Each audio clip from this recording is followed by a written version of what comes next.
고전산문 마지막 장 11장, 그 다음에 고전산문 11강 우리 송경운전 수업할게요. 송경운전은요, 이게 음악가의 생애를 다룬 고전소설이거든요. 그러니까 음악가의 삶이에요. 요것과 비슷한 작품이 우리 유우춘전이 있는데요. 163페이지에 4번에 그 유우춘전에 대한 내용이 나와 있는데, 이것은 우리 송경운전에 대한 그런 정보는 아니에요. 그쵸? 그래서 대충 보니까 음악 어쩌고저쩌고, 그러면 A를 참고할 때 윗글에 송경운이 유우춘에게 할 수 있는 말, 그러면 음악관을 사이에 두고 뭔가 둘이 차이가 좀 있나? 뭐 이런 생각을 해볼 수 있겠네요. 그러면 이기발에, 우리 이 이름이 특이하죠? 이기발 송경운전, 요거를 한번 읽어보도록 하겠습니다. 게다가 심지어 있잖아요, 중약 부분의 줄거리나 앞부분의 줄거리도 없어요. 그죠? 근데 왜 그러냐? 내용이 쉽기 때문에 그래요. 그래서 굳이 그런 정보를 안 줘도 충분히 읽어낼 수 있기 때문에 그렇다라는 겁니다. 자, 볼게요. 무심자는 이렇게 말한다. 예전에 있었던 일이다. 나는, 얘들아, 나가 무심자거든요. 예전에 있었던 일이다. 그 과거 해상을 하고 있는데요. 참고로 이거는 뭐 몰라도 되는 일이긴 한데, 서술자가 지금 무심자잖아요. 이 사람이 나예요. 근데 이 이기발이라는 작가의 호가 무심자예요. 작가 이기발의 호. 그래서 사실성을 부여하죠. 그 다음에요, 원래 우리 고전소설 그 인물 이름 뒤에 전이 붙으면 누구누구의 일대기, 그렇게 일대기적 구성을 드러내는 경우가 많잖아요. 근데 이 전은요, 진짜 전이에요. 얘들아, 우리 전의 형식, 전은 어떤 형식을 갖고 있죠? 인물의 뿅뿅 플러스 뿅뿅, 인물의 생애 플러스 평가, 들어가 있잖아요. 그래서 이런 전의 형식으로 되어 있습니다. 그러면 전이라는 건 뭔가 업적이 있는 사람일 거네. 그죠? 이 사람은 어떤 업적을 쌓았느냐? 바로바로 음악가예요. 실존 인물의 이야기를 바탕으로 한다. 그래서 여기에 등장하는 실존 인물 송경운, 이 사람은요, 이 송경운은요, 17세기에 생존했던 비파 연주자예요. 여러분들이 혹시 비파가 어떻게 생겼는지 궁금하실까봐 저기다 저렇게 그림을 그려놓았습니다. 이렇게 연주하는 게 아니고요, 세워서 이렇게 연주하는 거예요. 첼로처럼. 그래서 굉장히 극사실적으로 현이 5개, 이렇게 보통 5현이 있답니다. 비파로 어떻게 연주를 했는지 되게 잘했나봐요. 그래서 이제 무심자가 어떤 내용을 회상하는지 한번 보도록 하겠습니다. 나는 해진 베옷을 입고 여인말을 타고 노복도 없이 혼자 전주성 서쪽을 따라 얼음고개를 오르고 있었다.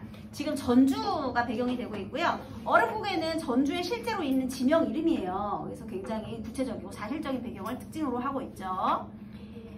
보통 이제 고전소설에서 비현실적이고 막 중국이 배경이고 이런 것들이 많잖아. 근데 아무래도 우리나라 실제 연주자를 배경으로 하기 때문에 요거는 이렇게 구체적이고 사실적인 우리나라를 배경으로 하는 그런 내용이 나오고 있습니다. 그 다음에요, 여기 나의 행색을 좀 볼게요. 괄호 한번 해보겠습니다. 나는 해진 베옷을 입고 여인 말을 타고 노복도 없이 혼자서 오르고 있었대요. 괄호 닫으세요. 여러분, 여기 뒤에 가면 얘가 사실은 굉장히 임금님을 곁에서 모시던 아주 높은 벼슬을 지냈다는 걸 알 수가 있는데요. 보통 관직에서 물러난 사람들이 옷차림새가 이러냐? 이렇게 해진 베옷을 입고 여인 말을 타고 그 다음에 종도 거느리지 않고 혼자서 전주 시내를 돌아다닌다? 이게 어딨어. 다 노복들 쫓아다니지. 옷도 막 비단 옷 같은 거 입어서 자기의 부와 명예를 자랑하는 게 보통 사대부들이잖아요. 그래서 여러분, 여기에 외양 묘사가요,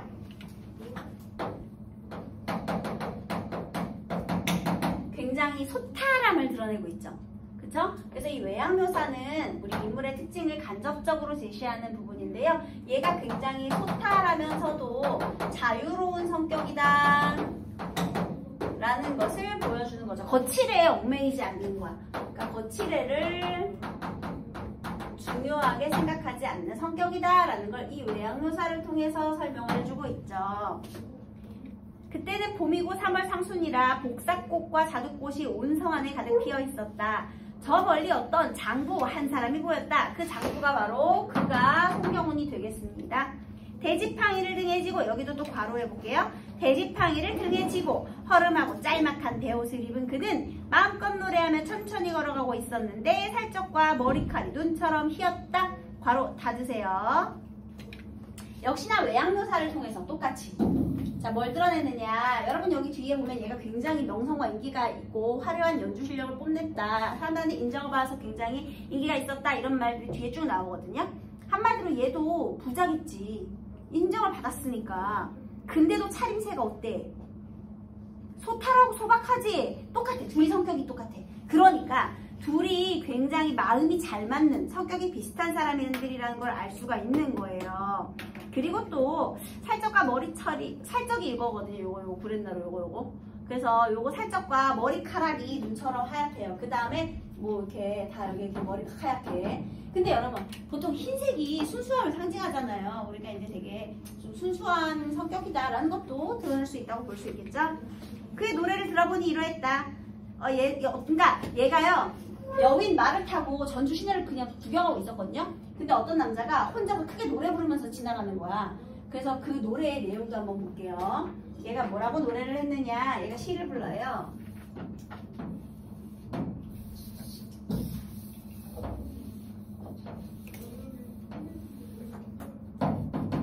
이 사람이 이렇게 노래를 하면서 가는 거예요.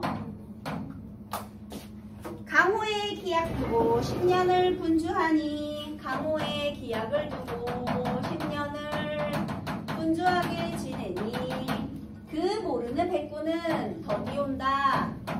학원만은 성은이 지중하니 갖고 성은이 지중하시니 갖고 갈까 하노라 라고 했어요. 자 여러분 여기서요 강호의 기약을 했대요. 그거는 뭐냐? 강호가 보통 자연을 대표하는 거잖아요. 그러니까 내가 자연에서 살겠다는 약속을 하고 10년 동안 버텼대. 그러면 다시 강호에 살겠다는 자연에서 함께 살겠다는 자연에 귀의하겠다는 약속이겠죠. 그러고 나서 10년을 분주하게 살았대. 그러면 얘가 뭐 때문에 바빴을까? 자연으로 가지 못한 이유가 뭘까? 벼슬을 하느라. 얘들아 이건 노래지 송경훈의 삶이 아니에요. 얘가 그냥 이런 떠도는 이런 시를 노래한 것 뿐이야. 그런데 어쨌든 10년을 분주하게 살았어. 그랬더니 그것을 모르는 백구가 이 자연 속의 친구죠. 우리 갈매기. 그래서 그것을 모르는 백구가 더디 온다 한 것만은 그게 무슨 소리야? 왜 안 오냐? 했다는 거죠. 더디 온다. 그러니까 오지 않는 화자를 이렇게 비난한 거죠. 야, 너 강호에서 나랑 같이 살겠다 약속했잖아. 왜 안 와? 했어요. 그런데 얘가 이런 말을 하네요. 일단 성은이 지중하시니 예수님의 은혜가 지중하시니 그것을 갚고 가겠다. 자, 우리 이런 걸 뭐라고 하느냐? 개인적인 욕망보다는 분신의 도리가 더욱더 중요하다. 선, 우, 후, 오락 이라고 봐도 좋겠죠. 우리 정철에 관동별곡에서 배운 적 있잖아요. 선우후락. 먼저 근심하고 후에 즐긴다. 그러니까 공적인 책무를 다 한 후에 사적인 욕망과 즐거움을 누리겠다. 이런 내용이 선우후락이잖아요. 여러분 기억하시나요? 그래서 그런 태도가 이 시 속에 있고요. 결국은 이 시에서 말하고자 하는 게 이 노래, 이 시에서 말하고자 하는 것은 유교적인 풍의죠. 그리고 물론 자연을 그래서 싫어하는 게 안 간다가 아니에요. 다 갖고 가겠다는 거야. 후에 즐길 거야. 그런데 일단은 할 도리부터, 군신의 도리부터 해보겠다 이런 내용이 되겠죠. 그래서 이 노래를 막 하면서, 그러니까 노래의 내용도 되게 유교적이잖아. 훌륭한 교훈적인 노래를 막 하면서 가는 이 사람이 있었던 거예요. 자, 그 다음에 내가 탄 말 바로 앞에 다가와 그제야 자세히 보았더니 바로 서울의 옛 낙사 손경훈이었다. 지금 여기가 전주잖아. 그러면 서울의 옛 낙사? 아, 서울에서부터 알던 사이인가? 하는 생각이 있네요. 무신자는 예전에 그와 교분이 있었기에 웃으면서 말했다. 여러분, 말할 때 말하기 방식에 우리 내용면에서의 그런 의도와 형식면에서의 특징이 일치하지 않을 때도 있잖아요. 우리 그런 걸 이제 형식과 의도가 일치하지 않는 걸 간접 화해이라고 불러줘요. 담화 상황에서요. 그런데 그럴 때는 말하기의 태도가 되게 중요하거든요. 근데 여기 봐봐. 여기 지금 본문에 이런 말이 나와 있잖아요. 교분이 있었기에 웃으면서 말했다. 여기 줄 쳐보세요. 내가 웃으면서 욕을 하면 미친놈이죠, 여러분? 아니에요? 웃으면서 욕을 하진 않잖아, 사람이. 인상을 구기고 욕을 하죠. 근데 지금 교분이 있었으니까 웃으면서 말했다라는 건 벌써 나의 의도 자체가 나쁜 의도는 아니라는 걸 알려주는 부분이에요. 그죠? 그래서 자, 얘가 얘한테 지금 대화를 나눌 건데요. 무슨 대화를 나누느냐. 일단 둘이서는 옛날부터 서울에서부터 전주까지 이어지는 그런 교분이 있었대요. 교분이 이어지고 있는 것이고요. 그래서 웃으면서 친근하게 물어봤다라는 거죠. 뭐라고? 돼지팡이를 집은 건 늙어서일 테고 짤막한 베옷을 걸친 거 가난해서일 테고 그냥 걸어가는 건 말이 없어서일 텐데 그렇게 마음껏 노래 안 넣어 어째서인가? 이건 뭔 소리야? 야, 너 늙고 가난하고 말도 없는데 그렇게 신나게 노래가 나오냐? 이런 뜻이죠, 여러분. 근데 이거는요, 비난하기 위한 목적이 아니죠. 친분이 있기 때문에 뭐 하는 거야? 친근하게 너 왜 이렇게 신났어? 왜 이렇게 신나게 노래를 하니? 그냥 이런 장난, 농담적으로 이렇게 말을 하는 거죠. 다시요. 여기서 얘가 질문을 하고 또 얘도 질문을 할 건데요. 둘이서 주고받는 것은요. 우리 간접 화행으로서 간접 화행이라고 썼어요. 일단 표면적으로 드러난 형식. 얘는 질문을 하고 있거든요. 의문문이에요. 원래 질문을 한다는 건 대답을 듣기 위함이죠. 궁금한 내용을 설명해 달라는 거예요. 그런데 그렇지 않아. 이 내면의 의도는요. 뭐 신나는 일 있나 봐. 뭐 즐겁나 봐. 친근감과 우호적인 감정을 내비치기 위해서 이런 말을 했다라는 겁니다. 그래서 이것도 간접 화행이라고 불러주고요. 이런 말하기 방식과 관련된 문제는 어떤 소설의 경우에도 충분히 등장할 수 있으니 한번 눈여겨봐두면 좋을 것 같네요. 그 앞뒤에, 말하기 앞뒤에 있는 태도를 보시면 돼요. 그랬더니 얘가 이렇게 말했더니 경우는 이내 활짝 웃는 표정으로 대답을 했대요. 봐봐. 얘가 이렇게 말했을 때 야 기분 나빴으면 안색이 어두워졌겠지. 근데 안색이 어두워지지 않고 어떻게 해요? 활짝 웃으면서 대답했다는 건 얘도 농담을 건넸고 얘도 농담으로 받아들였다. 이런 내용이 되겠습니다. 둘 다 웃으면서요. 웃으면서 얘기를 하고 있다는 거죠. 둘 다 농담이에요. 쇳네 이제 나이가 70이 넘었습니다. 그리고 쇳네는 예전에 음악을 좋아했지요. 그러니 쇳네는 늙은 악사입니다. 노래란 음악 중에 으뜸 가는 것이지요. 늙은 악사로서 봄날의 흥에게와 노래가 나오는 것입니다. 선생님은 이게 이상하신지요? 그러니까 뭐예요? 뭐가 그렇게 신났니?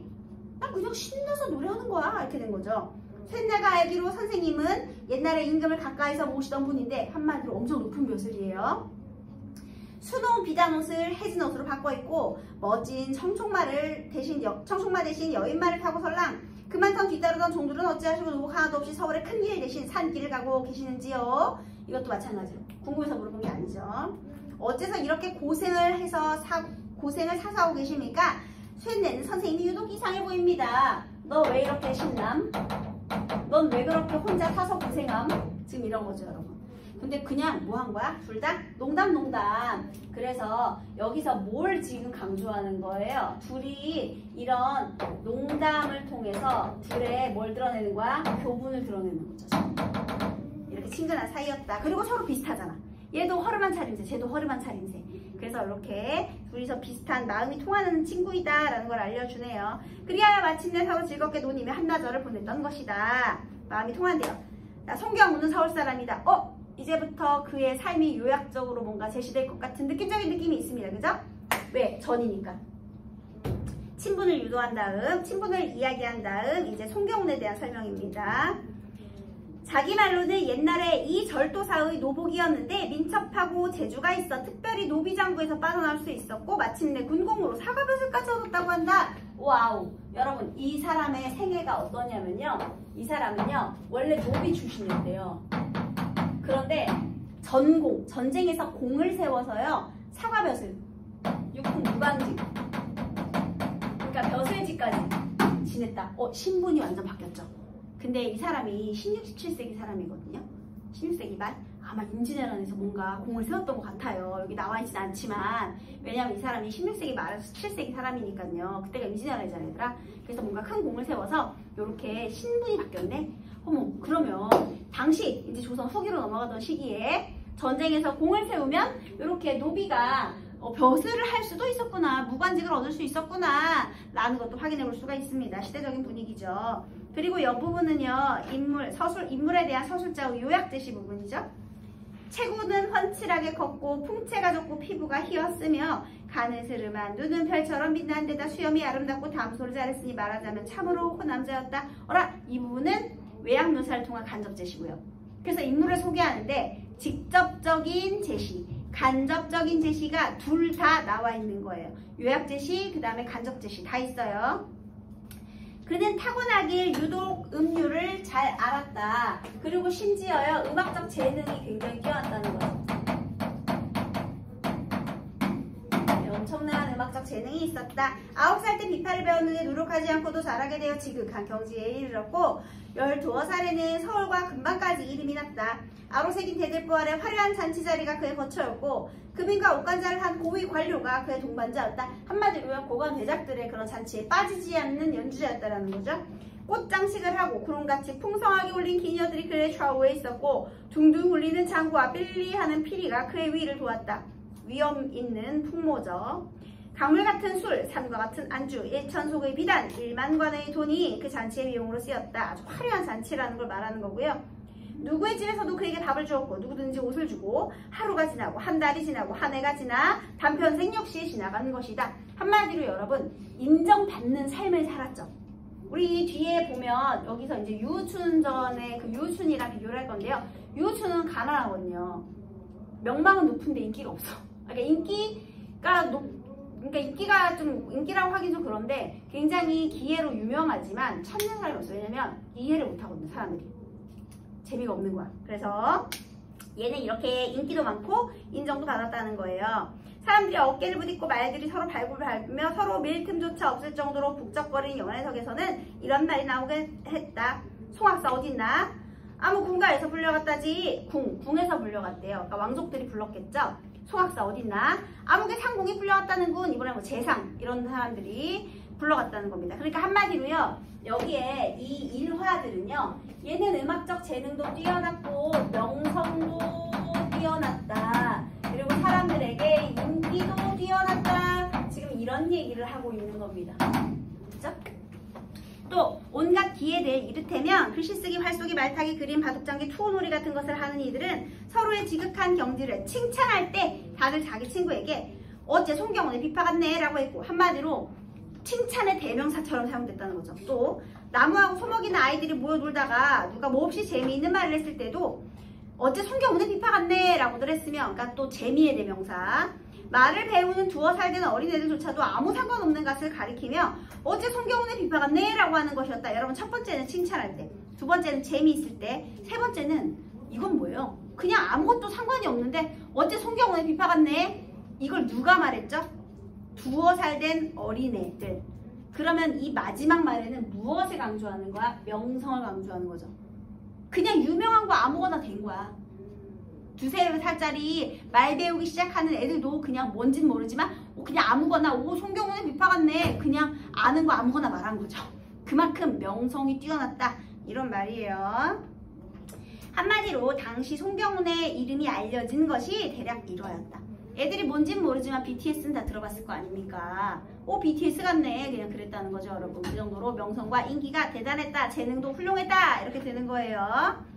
중략, 전주는 큰 도회지이다. 전주가 아주 큰 시내죠. 인물이 많기로는 우리나라에서 제일 가지만 백성들이 살기에는 어려움이 많고 화려한 것을 숭상하지 않는 풍속이 있었기에 관가에서 말고는 경내에 음악 소리가 들린 적이 전혀 없었다. 자, 이번에는요, 또 어떤 일화냐면요, 전주 사람들이 원래 음악을 사랑하는 그런 도시민들이 아니래요. 그런데 경훈이 전주에 와서 살고부터 이곳 사람들은 그의 음악을 듣고 모두들 즐거워하게 되어 밀려오는 파도인 양 잔뜩 몰려들었대요. 어머나, 전주 시민들의 시민성까지 바꿨대. 원래는 음악을 안 좋아했는데 경훈이 오고 나서부터는 이 전주 사람들의 음악에 대한 생각까지 변화시킨 거야.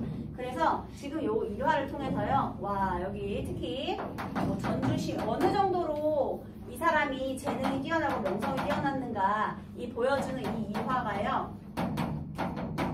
전주의 사람들 음악에 대한 인식도 변화시켰대. 기호에서 호로. 그러니까 그 정도로 재능이 훌륭하고 이렇다는 거죠. 그래서요. 손님이 찾아올 때마다 경우는 비록 무슨 일을 하던 중이라도 어김없이 서둘러 그만두고 비파를 가져오는 것이었다. 그의 말은 이러했다. 쇳내같이 하찮은 것을 귀하께서 좋게 보아주시는 이유는 쇳내의 손에 있었지요. 쇳내의 어찌 감히 손을 더디 돌릴 수 있겠으며 쇳내의 어찌 감히 마음을 다하지 않을 수 있겠습니까? 어머나, 이렇게 인기가 많고 명성이 대단한데도 우리 이 송경훈이라는 사람은요, 지금 성격이 어떤 것 같습니까? 굉장히 겸손한 것 같죠? 재능은 훌륭한데 굉장히 겸손해요. 그죠? 네, 그 다음에 또 음악에 대한 애정이 아주 훌륭하네. 그리고는 곡조를 갖추어 비파를 타기 시작하여 듣는 사람의 마음이 흡족하게 되었다는 것을 알고서야 연주를 끝냈다. 여기 줄쳐볼까요? 듣는 사람의 마음이 흡족하게 되었다는 것. 한마디로요. 고객이 만족할 때까지. 그러니까 얘는 음악을 연주할 때 누가 중요해? 듣는 사람이 중요해. 그 사람이 기뻐하는 게 중요한 거야. 청중의 기쁨이 중요한 사람입니다. 그래서 얘는요, 겸손하고 음악에 대한 애정도 있고 그 다음에 청중을 기쁘게 하는 거, 청중의 기쁨도 중시하는 그런 사람입니다. 또요, 비록 별 볼 일 없는 하인 같은 사람들이 찾아와도 이렇게 응대하지 않는 경우가 없었다. 한마디로요, 음악에 따라서 신분 차별이 없죠. 그러면 음악 앞에서 모두를 평등하게 대하고 있었다. 음악 앞에서 모두를 평등하게 다 애정을 갖고 있었다는 건데요. 이게 결국은 그만큼 음악을 사랑한다는 내용이 되겠습니다. 또 이러기를 20년여에 이르도록 게을리하지 않았으니 이로써 전주 사람들의 마음을 기쁘게 해줄 수 있었다. 전주 사람들은 이렇게 말했다. 그래서 결국에는요, 한결같이 꾸준하게 겸손하게 그 다음에 애정을 가지고 그렇게 있었대요. 전주는 큰 도회지라 인물도 적지 않은데 사람들 하나하나마다 그 마음을 다해 기쁘게 해주다니 송경훈은 아마 보통 사람은 아닐 것이야. 원래 축구에 관심 없다가도 왜 손흥민 때문에 축구를 좋아하게 될 수도 있는 거잖아요. 그죠? 피겨에 관심이 없다가 김연아 때문에 피겨를 좋아하게 될 수 있는 거잖아. 송경훈이 그 음악에 대해서 그런 역할을 했다라는 거죠. 항상 수십 명의 제자를 거느리고 있었는데 그의 행동거지의 범절이나 스승을 사랑하고 존경하는 방식은 유교에서 인륜을 가르치는 경우가 다름이 없었다. 그래서 한 명 한 명 누구나 평등하게 심지어 유교적인 인륜도 지니고 있었다라는 것은 얘가 굉장히 인성적으로도 훌륭했다라는 걸 또 보여주는 일화가 되겠네요. 또 그래서 그의 명성은 나이가 들수록 더욱 성대해졌다. 근방의 고을 수령이나 절도사 등이 틈을 보아 먼저 내려가려고 다툴 지경이었으므로 그가 집에 있는 경우는 드물었다. 바쁘게 살았대요. 언젠가 그와 함께 음악 이야기를 한 적이 있었는데 경우는 이런 말을 했다. 비파는 옛 곡조와 요즘 곡조가 다른데 지금 사람은 대체로 옛 곡조를 내치고 요즘 곡조를 숭상하고 있지요. 자, 여러분, 이 부분은요, 그의 말을 통해서 알 수 있는 이 송경훈의 음악관이에요. 다시 이 사람의 음악관. 음악관. 자, 여기에 옛 곡조와 요즘 곡조라는 말이 나오는데요. 지금 사람들은 요즘 곡조를 숭상한대요. 여러분, 여기에 잘 보세요. 이 사람의 음악관을 사용할 건데 일단은 여기에 지금 주된 갈등 자체가요, 우리 예술성과 대중성 사이의 갈등을 주제의식으로 드러내는 거거든요.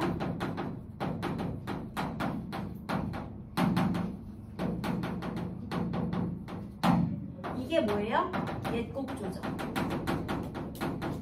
대중성이 뭐예요? 지금의 곡조죠. 요즘의 곡조. 그러니까 옛 곡조의 동그라미 하시고요. 거기 예술성 적으시고요. 요즘 곡조에다가 세모하시고 대중성이라고 적어보세요. 유독 저는 옛 곡조의 뜻을 두고 있습니다. 그러면 이 사람의 음악관은요, 옛 곡조를 중시한대요. 한마디로 예술성을 중시하는 음악권을 가지고 있답니다. 심지어요, 그래서 소리를 낼 때 전부 곡조로 채우고 요즘 곡조는 하나도 끼어들지 못하게 하면 저의 마음은 흡족하고 이야말로 음악답다고 여겨집니다. 사실은 얘는 요즘 곡조는 하나도 좋아하지 않아요. 하나도 안 끼어들어야 오히려 내 마음에 든대잖아.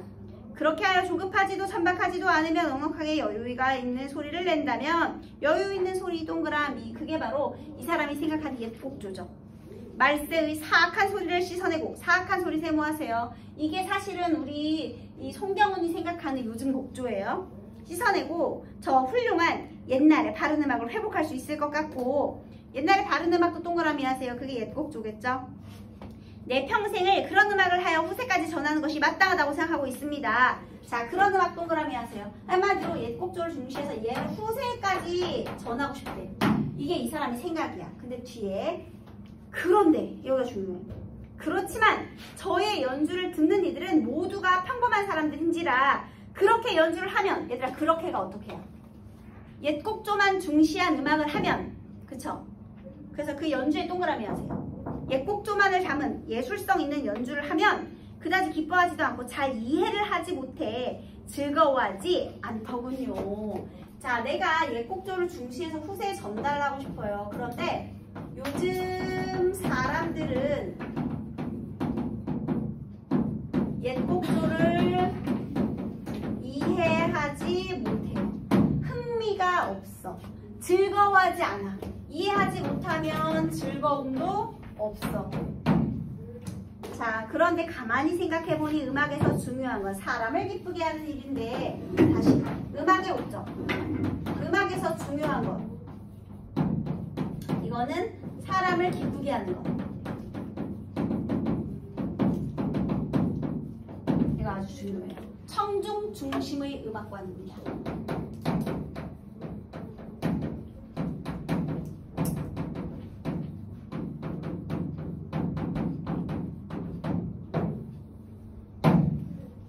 나는 분명 예곡조가 좋아. 근데 요즘 사람들은 예곡조 싫어해. 즐겁지가 않아. 그런데 음악에서 중요한 게 뭐야? 사람의 마음을 기쁘게 하는 것이 음악이야. 자, 그러면 내 맘대로 예곡조만 계속해서 강요하면 이게 과연 올바른 음악일까? 라는 거죠. 그래서요, 만약 음악을 듣고도 즐겁지 않다면 비록 안회나 증점이 여기서 검은고를 연주한다 한들, 그럼 다시 안회와 증점의 검은고 연주는 옛곡조를 중시하는 연주가 되겠죠. 그러니까 정신만을 강조하는 연주, 예술성이 높은 연주가 되는 겁니다. 그러니까 안회하고 증점 동그라미 하시면 돼요. 한들 사람들에게 무슨 유익함이 있겠는가 싶습니다. 한마디로 기쁘게 하지 못한 거 의미가 없다는 거죠. 이 때문에 저는 다만 저의 곡조를 변주하여 요즘 곡조를 간간히 섞음으로써 사람들이 기뻐할 수 있도록 만들었습니다. 다시, 그래서 마지막에 어떻게 했어요? 얘들아, 예술성을 배제하고 대중성만 따른다면 안 돼요. 섞는다고 했기 때문에. 그래서 얘는 옛 곡조에다가 어떻게? 요즘 곡조를 적절히 섞어서 자신의 연주를 변주하였다. 그렇게 해서 사람들에게 기쁨을 주었다. 이렇게 되는 거네요. 한마디로요, 예술성과 대중성을 같이 추구하게 하였다라는 것이거든요. 자, 여러분 이쪽에다가 다시 한번 정리를 한번 해볼게요. 이런 갈등 상황에서요, 이게 문제 상황이거든요. 그런데 여기 우리의 송경훈은 어떻게 처리를 했는가? 이 사람이 중요하게 생각하는 점은요, 음악은 사람의 마음을 기쁘게 해야 한다는 거예요. 음악을 통해 우리 청중을 기쁘게 해야 한다. 기쁘게 하는 것이 중요해요. 그래서 이 문제 상황에서 선택한 거는요, 내가 더 중요해? 청중이 더 중요해? 청중이 더 중요해. 다시.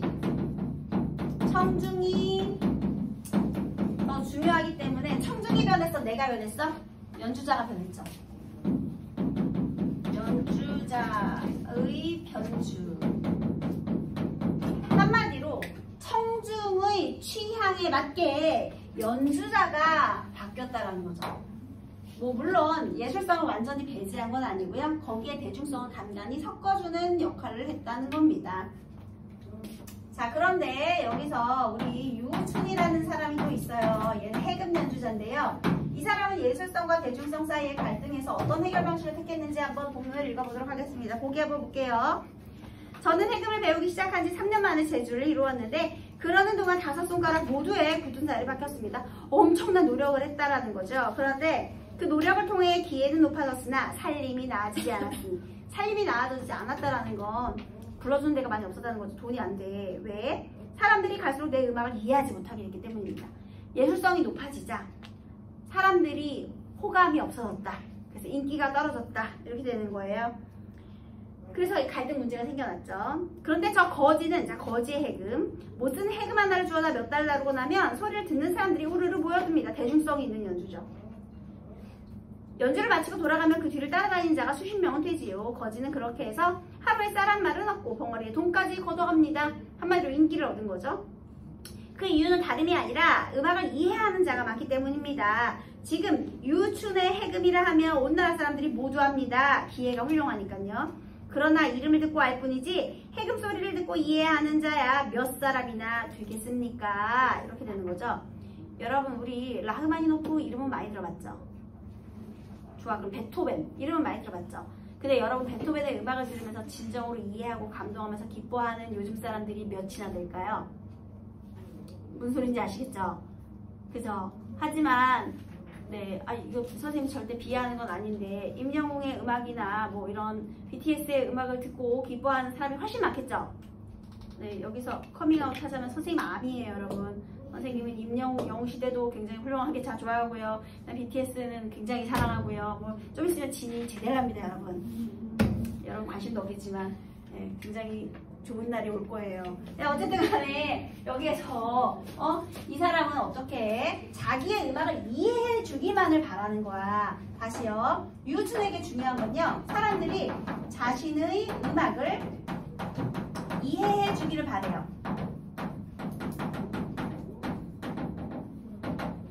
그러면 얘는 연주자의 예술성을 중요하게 생각하는 거죠. 연주자 중심. 그래서 얘는요.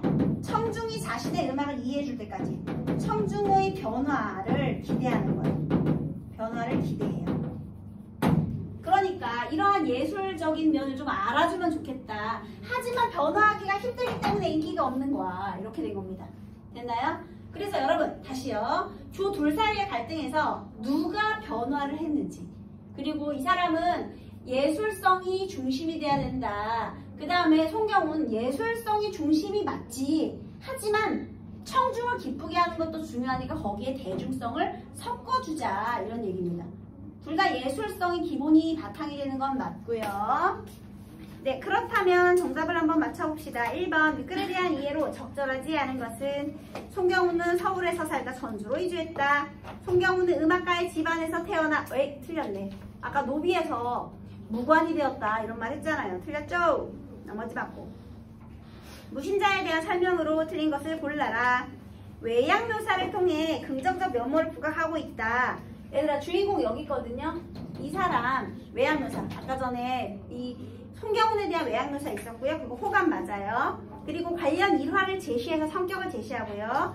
작중에 서술자로 등장하여 행적을 요약적으로 제시한다. 뭐 송경훈은 뭐 어떻게 했다 이런 부분이 있었고요. 주인공이 부른 노래의 가사를 인용하여 그의 내적 갈등을 암시하고 있다. 여러분, 여기에 있는 이 노래가 송경훈의 내적 갈등이에요?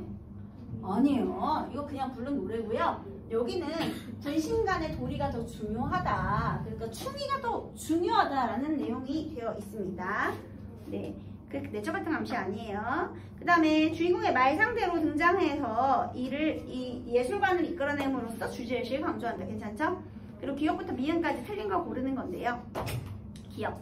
송경훈의 늙고 초라한 모습을 보면 느낀 안타까움 전혀 아니죠. 웃으면서 얘기했잖아. 앞뒤를 보니 그 태도가 웃으면서 호감의 표현인 거지, 이걸 웃으면서 이렇게 안타까움을 드러내면 이건 거의 사이코패스거든요. 그래서 이런 내용은 맞지 않습니다. 나머지는 다 맞는 소리고요. 자, 그 다음 4번에서 송경훈이 유춘에게 해줄 수 있는 말이에요. 그러면 이의 음악관을 이해하고 문제를 풀어야 되겠죠. 선택지 1번은요. 음악에서 중요한 것은 바른 음악을 회복하는 것입니다. 아니요. 중요한 건 청중을 기쁘게 하는 거라고 했어요. 1번 안 되죠. 2번. 음악에서 중요한 것은 사람을 기쁘게 하는 일입니다. 그렇죠. 사람들이 유우춘의 해금을 이해하지 못하는 것이 안타깝더라도 사람들을 음악으로서 기쁘게 할 수 있는 방법을 찾아보시기 바랍니다. 이거 맞네. 그 다음에 청주의 감상 능력 아니고 자신의 만족감 아니고 경제적 보상도 아니고요. 그 정답이 2번이 되겠습니다.